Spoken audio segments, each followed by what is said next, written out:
Pop quiz. Where do all your tasks live right now? If you don't have one answer, that's a red flag and a sign you need Rike. Rike is an intelligent work management platform that kills the friction, killing your speed. Visit Rike.com/TMM to see what I mean.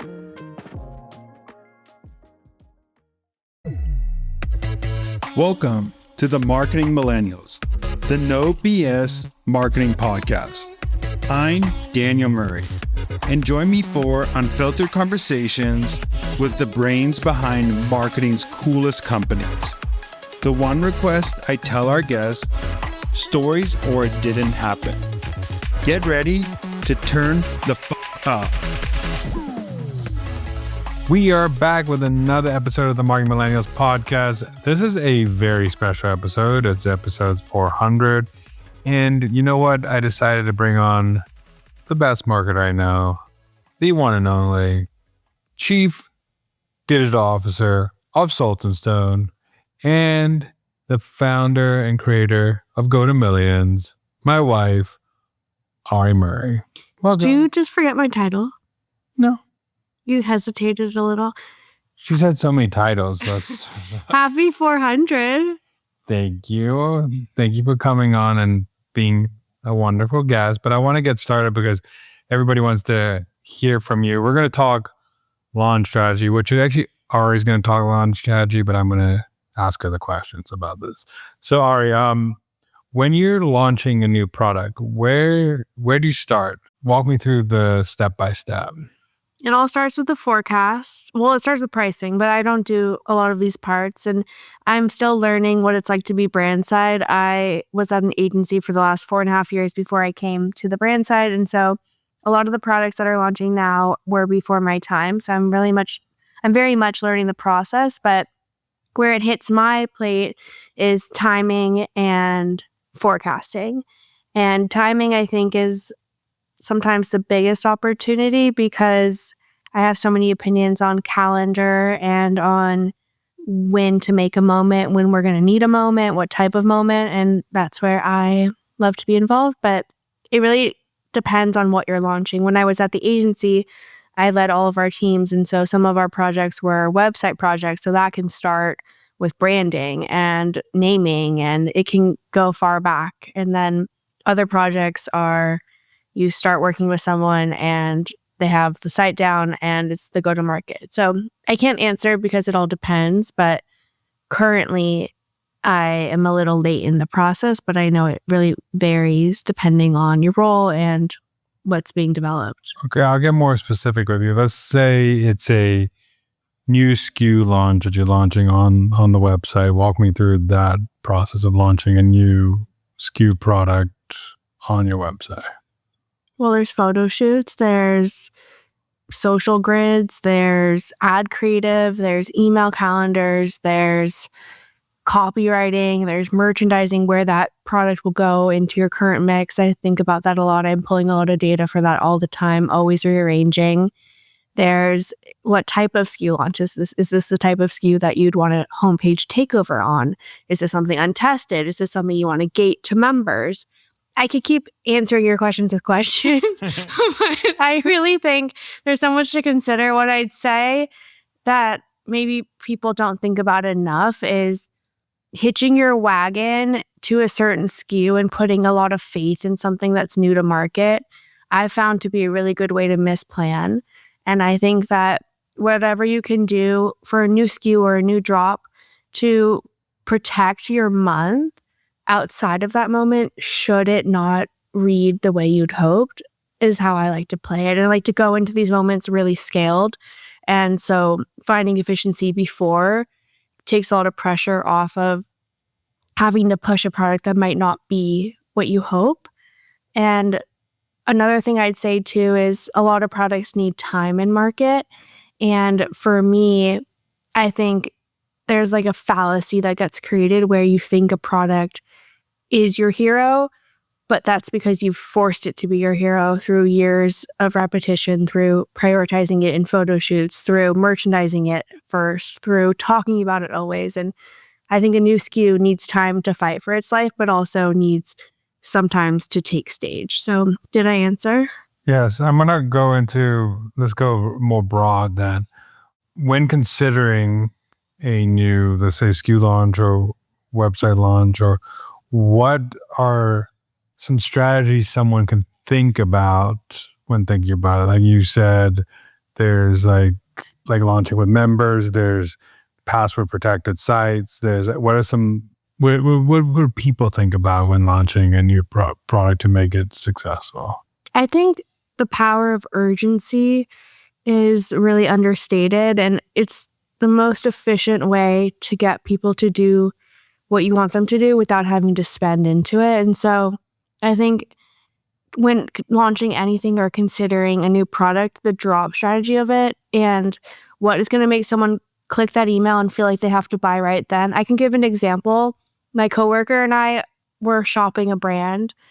She was shopping it for her wedding. It's a white sweatshirt. I'm married, and so to you. And so I don't need this white sweatshirt, as you know, Daniel. Like, it's the last thing I need is a bridal. It's literally called the bridal collection. But I was watching her buy it, and it was selling out like as we were on the PDP in her size, and we were starting to panic. And then it had my size available, and her size like magically popped up. So I felt this urge to just buy it because I was like, okay, a white sweatshirt, like it's in my size. This thing's popular. I need it. Like freaking out.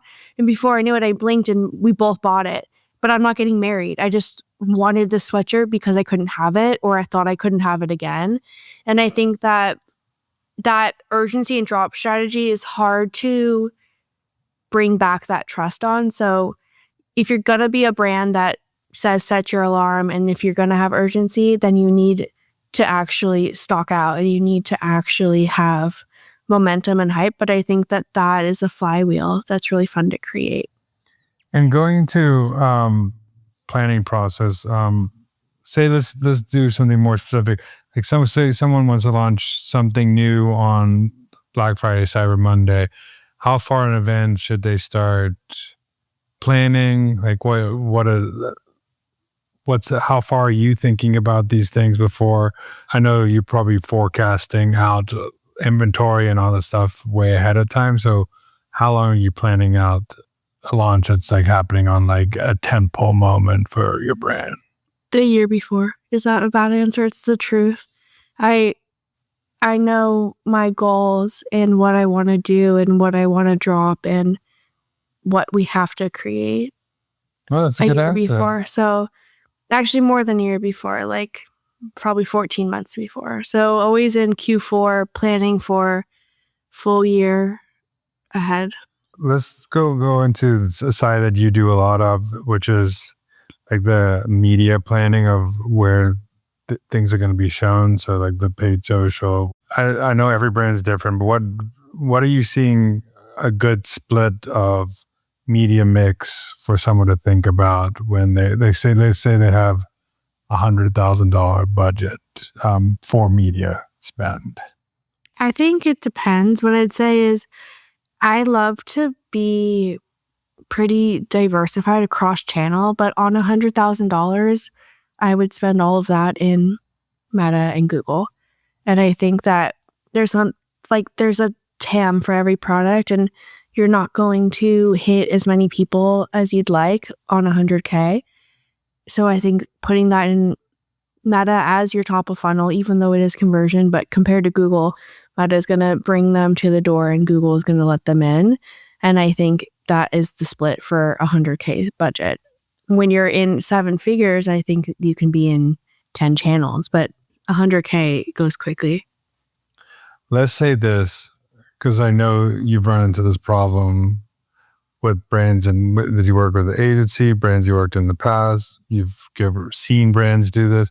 What is your recommendation? Let's say you're spending the $100K, you're seeing such a good ROAS, such a good CAC, and you've spent through it. And would you go ask for more budget, or would you just say like, oh, I've used my $100K budget for this quarter. Now I have to go, I'll wait till next quarter to spend again? Oh no, I would be begging for money. And I think how I like to think about it is there's efficiency goals and there's top line goals. And if you're in your efficiency, then your top line goal is now the floor. And you should be scaling when there is momentum. And I think every business is different. Cash flow is real, inventory is real, but you should be begging to keep blowing the top off of your plan as long as you're able to. And I think future you sometimes will feel that pain and you can stock yourself out, and you can't do things without finance approval and without holding hands with the team. But I personally have seen so many brands from my time at an agency not hit the gas when they were ahead, and you can't just turn it on. Like, the market will tell you, and if you're hot, you need to run. I think that's a good point. I think momentum in marketing is such an underrated factor. Or momentum in anything is an underrated factor. And it's not something you can easily restart when you see this efficiency. Meta's learned your audience, or whatever channel you're on has learned your audience. You're spending very well. Your creatives are crushing. And then you decide to pull back because you don't have the budget or you don't have approval. And then the people want you to do the next thing 4 months later, but you've lost all that momentum and you have to restart. And I think that's such a good point you made there about momentum and marketing. Thanks, honey. What are some things you see brands doing terribly wrong when they're doing either new brand launches or new SKU launches? I think a new brand should launch with a limited range. I think you cannibalize your message, and there's only so big a basket anyone's going to build. I think, as an example, today's, April 2nd. So Real Actives, which is Alex Earl's brand, just launched. They had 5 products. I think that's smart. I think that's the right amount. I've worked at beauty brands in the past that launched with 30 SKUs, and I think that doesn't actually help someone who doesn't know the product to make a choice. So that's what I'd say. What was the second part to the question? I said there's a new site launch of a new brand, like Real Actives, but there's also like someone is dropping a new SKU or new product on their website.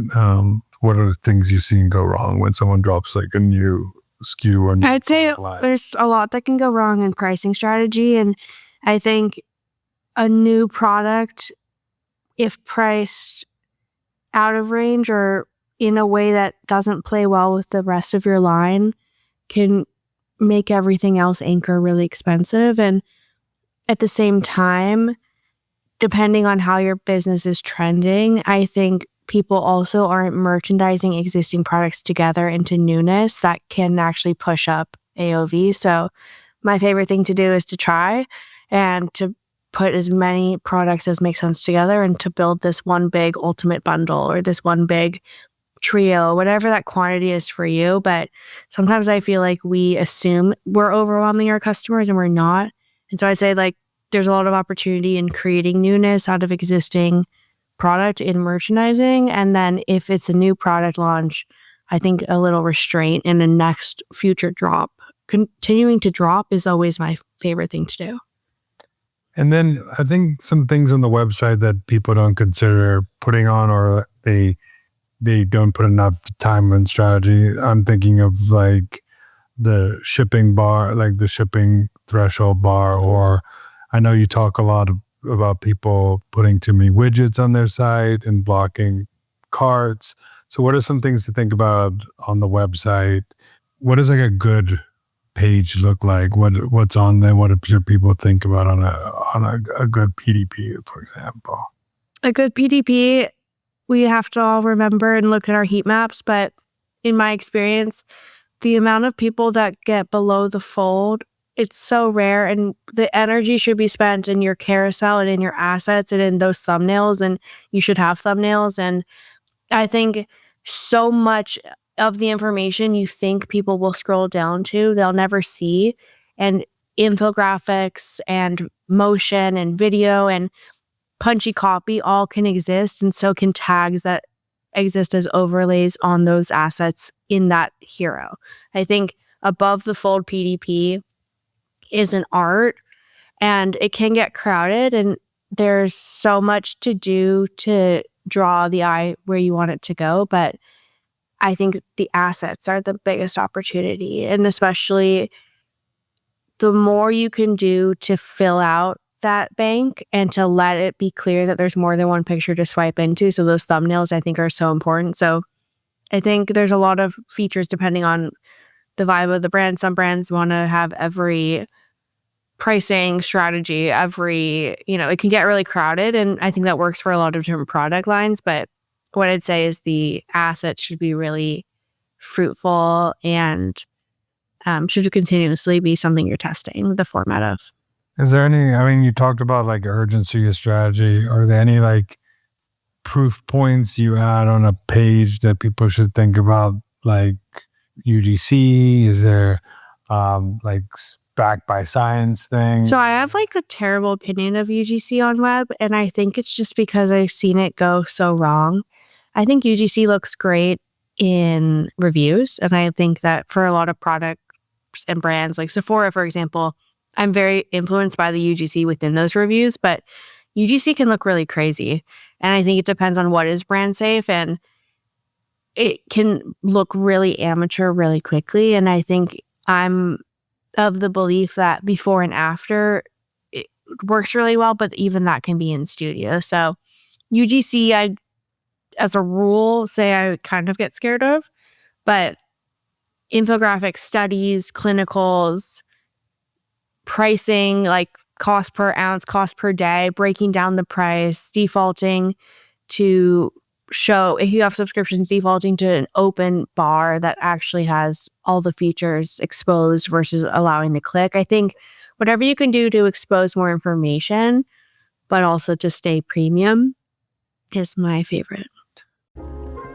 This hurts to say, but a lot of marketing ops are built on top of accidental processes. Rike is a work management platform that fixes your workflows from the ground up. Let's say your approvals are buried in email, your assets are across 3 different apps, and your Mondays are one long status meeting. Rike has AI-powered automation, whiteboard-style collaboration, and 400 plus integrations to connect everything into one scalable source of truth. Teams at Microsoft, Tiffany & Co., Southwest Airlines, and thousands more already use it. Go to Rike.com/TMM to get out of the weeds today. One thing that I also want to ask you is on launch, and I know Ari is always on her phone checking numbers. Whatever company she's been on her phone checking Shopify, checking whether she has triple whale or whatever other software she's using. But what are some, during launch, what are some metrics that people should be paying attention to very closely that should be on their dashboard and should be reported on? I think I like to look at the last 30 minutes as my absolute sign. And I'm constantly filtering to the last 30 minutes every single time I'm checking my site. But during a launch, I think there's so much to do to understand the breakdown between like add to cart initiation and actual checkout. And I'm filtering for conversion rate by traffic source by page. And I think that's the easiest way to read if something's wrong in a launch, but also if there's opportunity.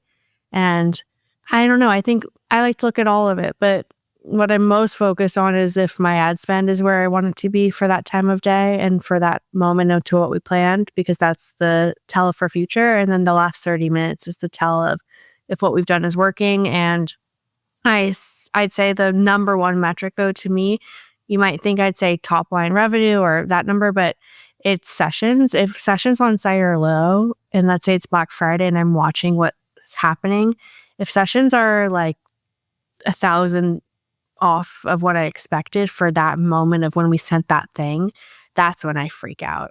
I care a lot more about session growth in these pinnacle moments and in those minutes. That's the quickest read on if we're about to have a really big time. That's good. I mean, that's a good thing to think about because a lot of people throw off leading indicators like sessions and they go down. It's not underrated. Yeah, I think leading indicators, even like when I look at social posts, if I see something starting to gain traction early or I see views starting to go early, I'm like, okay, this is going to go viral or not. Yeah, you could tell.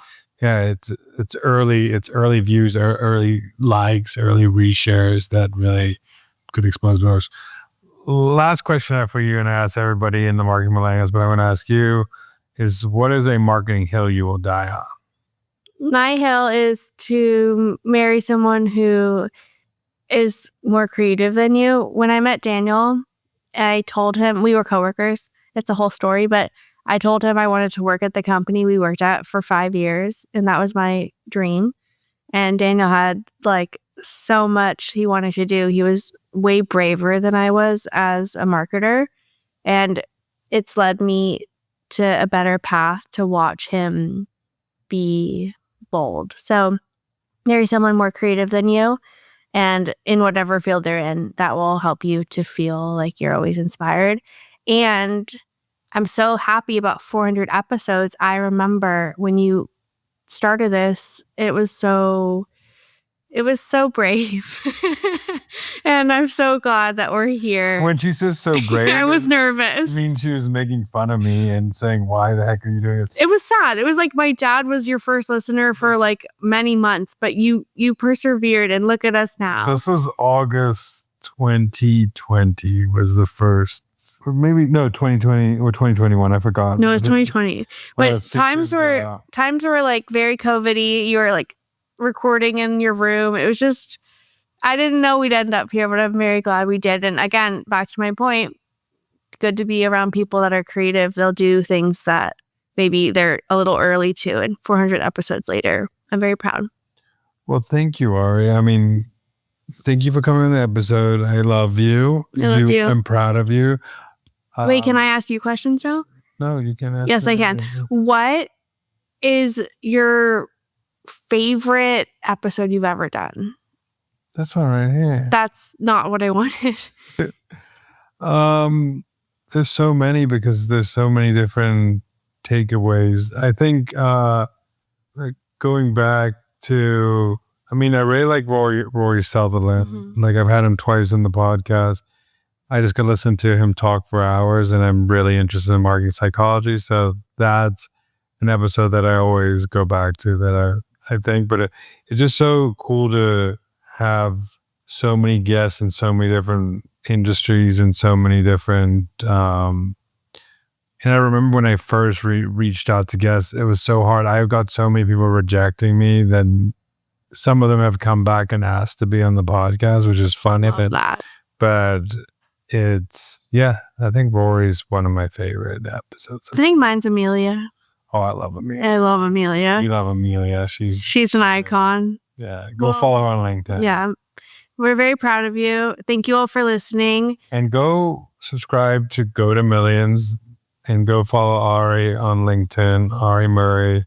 She writes a great newsletter, and she needs to start a podcast. I really think she should. Please go flood her LinkedIn and say start a podcast. Thank you, everybody. Thanks.